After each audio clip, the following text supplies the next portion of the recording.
নমস্কাৰ প্ৰিয় বন্ধুসকল, পোনপ্ৰথমে মই মোৰ ইউটিউব চেনেললৈ আপোনাক স্বাগতম জনাইছোঁ। অসমীয়া হাতৰ ডিঙি নাই মূৰ নাই জলচৰি ভাই, এবাৰ পোৱালি দি নিজে মৰি যায়, উত্তৰটো কি হ'ব কোৱাচোন ভাই?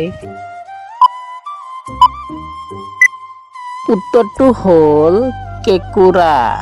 প্ৰিয় বন্ধুসকল, ২ নম্বৰ হাতৰটো হ'ল ডাপে ডাপে গ'লো ডাপলিকা চৰাইটি পালোঁ, তাতে কুটি বাছি থৈ ছমাহলৈ খালোঁ। ভাবকচোন উত্তৰটো কি হ'ব? ভাবি পালেনে? উত্তৰটো হ'ল বাঁহগাজ।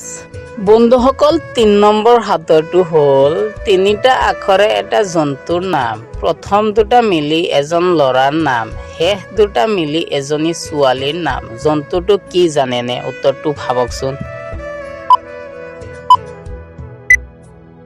উত্তৰটো হ'ল হৰিণা। ৪ নম্বৰ হাতৰটো হ'ল নৈ আছে পানী নাই, নগৰ আছে মানুহ নাই, এই বস্তুটোনো কি কোৱাচোন ভাই? উত্তৰটো হ'ল মানচিত্ৰ। ৫ নম্বৰ হাতৰটো হ'ল মই থলো লগত, ঘূৰি ফুৰো জগত, বৰ্তা গোটেই দেওলোকক, পাৰিবানে ক'ব মই কোন বকত? উত্তৰটো কি হ'ব ভাবকচোন। উত্তৰটো হ'ল মোবাইল ফোন।